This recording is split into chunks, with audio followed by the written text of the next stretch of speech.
কথা এটা আসলে উত্তর দেওয়ার কিছু নাই, উত্তর দেওয়ার ভাষাও নাই।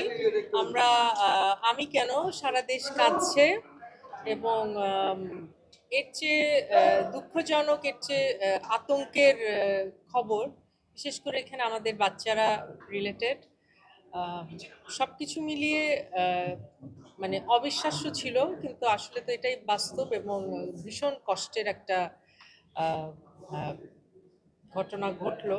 এবং আমি মনে করি যে ফিউচারে যেন এরকম আর কিছু না হয়, কর্তৃপক্ষ সেই মেজারগুলো নেওয়ার চেষ্টা করবে। বেদনার চেয়ে অনেক বড় কথা হচ্ছে যে আমরা কিন্তু এখানে প্রত্যেকেই বাবা মা, মানে আমি এখানে যারা আছে সবাই না, বাট আমি নিজেও তো আহ, আমার নিজেরও তো বাচ্চা আছে, কাজে রিলেট করতে পারাটা তো কতটুকু। এবং চিন্তা করেন যে ওখানে তো আমাদের যে কোনো কারো সন্তান থাকতে পারতো।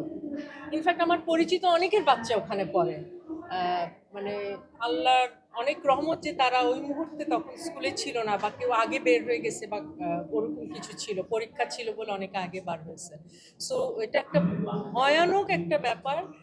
আর যেগুলো ফেসবুকে প্রচার হয়, বা কেউ যেটা আপনি বললেন যে সংখ্যা নিয়ে যে একটা কথা, সেটা নিয়ে আমি আসলে কোনো মন্তব্য করতে চাচ্ছি না, কারণ এটা সময়, জাস্ট 2-3 দিন হয়েছে, সময়ের সাথে এটা আমার ধারণা যে সত্যটা আমরা সবাই জানতে পারবো। আমি আসলে কোনো একটা স্ট্যাটাস দেখে বা কিছু স্ট্যাটাস দেখে কোনো মন্তব্য করতে চাই না। না, যে এটা বললাম তো, এটা ভবিষ্যতে যেন আর না হয় সেটা অবশ্যই সেটা নিশ্চিত করতে হবে, এটা যেন ভবিষ্যতে না হয়।